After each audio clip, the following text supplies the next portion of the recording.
আজকের ভিডিওতে আমরা আলোচনা করব সরোজিনী নাইডুর লেখা সুন্দর একটি কবিতা দি বেঙ্গল সেলার্স থেকে কিছু ইম্পর্টেন্ট এমসিকিউ কোশ্চেন্স। আজকে আমি শুরু করছি 21 থেকে 30 নাম্বার কোশ্চেন, মানে 10টি কোশ্চেন এই ভিডিওতে আমরা আলোচনা করছি। এর আগে দুটো ভিডিও এমসিকিউ এর দিয়েছি, সেখানে 20টি কোশ্চেন আলোচনা করেছি। দেখে না থাকলে ডেসক্রিপশন বক্স থেকে লিঙ্কে ক্লিক করে দেখে নিতে পারো। তো আর দেরি না করে চলো ভিডিওটা শুরু করি।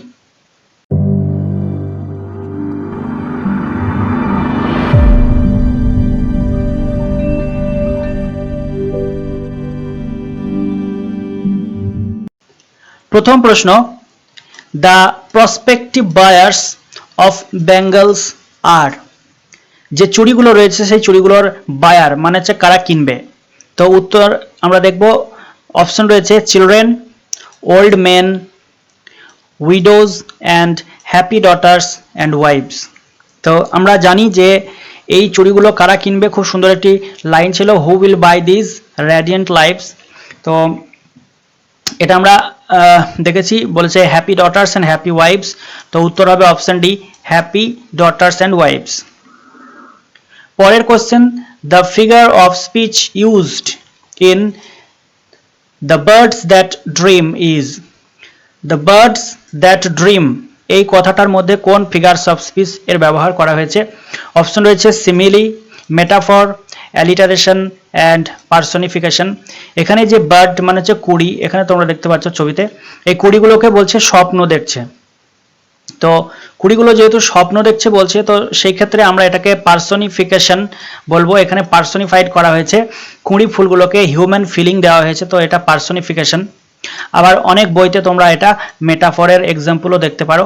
আমরা উত্তর নিচ্ছি personification, option D. Next question, she cradled fair sons on her faithful breast. এটা কি করতে হবে? ভয়েস চেঞ্জ, গ্রামার থেকে একটি কোয়েশ্চেন এখানে তোলা হয়েছে। তো দেখো, যদি আমরা ভয়েস চেঞ্জ করতে চাই, তো তোমরা এই ভয়েস চেঞ্জটাকে সলভ করতে যাবে না, খুব ইজিলি তোমাদের অল্প সময়ের মধ্যে কিন্তু সঠিক আনসার বেরিয়ে আসবে। কিভাবে দেখবে দেখো, অবজেক্টটা প্রত্যেকটা লাইনে same, the fair sons, the fair sons, the fair sons, the fair sons, তাহলে আমরা বাদ দিতে পারছি না। আর বাই হার, শি আছে, বাই হার হবে, প্রত্যেকটাতে বাই হার রয়েছে। তো এই দিক থেকে বিচার করলে আমরা সব সেম পাচ্ছি, তাই আমরা একদম শর্ট যেটা দেখবো সেটা হচ্ছে ক্র্যাডেলড রয়েছে। ক্র্যাডেলড থাকার কারণে আমরা বুঝতে পারছি এখানে ক্র্যাডেলড থাকার কারণে ওয়াজ বা ওয়্যার হবে, কারণ পাস্ট টেন্সে রয়েছে। তো আমরা প্রথমেই সাবজেক্টের পর ওয়াজ বা ওয়্যারকে খুঁজবো। এখানে আর রয়েছে, তো এটা বাদ। তারপরে হ্যাভ রয়েছে, বাদ। তারপরে ফেয়ার সন্সের পর ডাইরেক্ট ক্র্যাডেলড রয়েছে, এটা বাদ। তো ফেয়ার সন্সের পর ওয়্যার রয়েছে, এটা হবে সঠিক উত্তর, অপশন ডি, একদম correct answer. Next question, she serves her house hold in fruitful pride. এটাও ভয়েস চেঞ্জ, ইজি তরিকা আমাদের কাছে আছে। কিভাবে দেখব?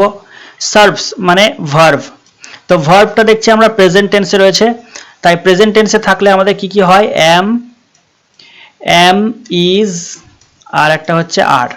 এম ইজ আর, এই তিনটে অক্সিলারি ভার্বের মধ্যে যখন একটি বসবে, আমাদের অবজেক্ট হচ্ছে হার হাউস হোল্ড। হার হাউস হোল্ডের পর ইজ বসা দরকার। তো আমরা যদি সেটা বুঝতেও না পারি এম ইজ আর এর মধ্যে কোনটা বসবে, দেখো গেটস রয়েছে, এটা বাদ দিয়ে দিলাম। ওয়াজ রয়েছে, এটা বাদ দিয়ে দিলাম।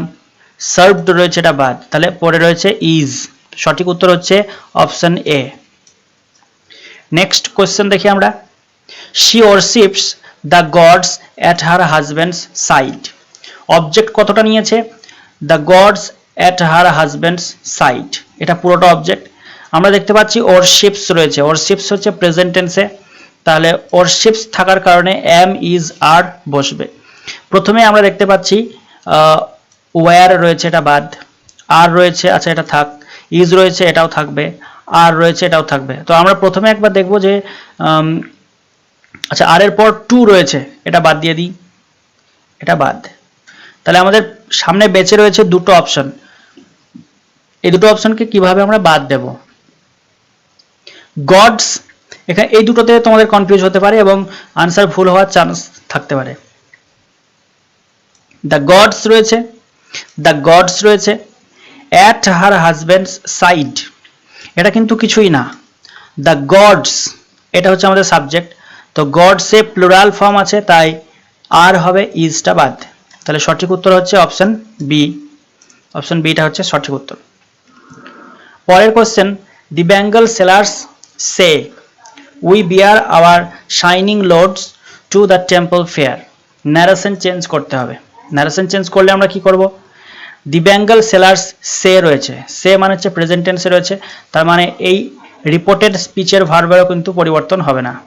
আমরা চেঞ্জ করি, দ্য বেঙ্গল সেলার্স সে হবে, তো সে এখানে রয়েছে, এখানে সেড রয়েছে, বাদ দিয়ে দাও। এখানে টোল্ড রয়েছে, বাদ দিয়ে দাও। এখানে টেলস রয়েছে, বাদ দিয়ে দাও, কারণ দি বেঙ্গল সেলার্স হচ্ছে প্লুরাল নাম্বার, এস হবে না।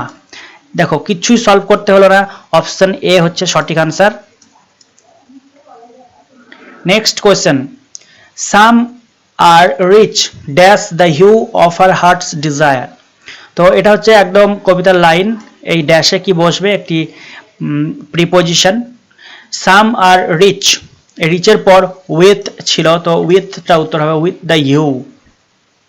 আচ্ছা তোমরা এখানে একটা জিনিস বলো তো, hue of hearts desire, hue of her hertz desire, এটা কোন পার্টস অফ, এটা কোন ফিগার্স অফ স্পিচের মধ্যে পড়ছে?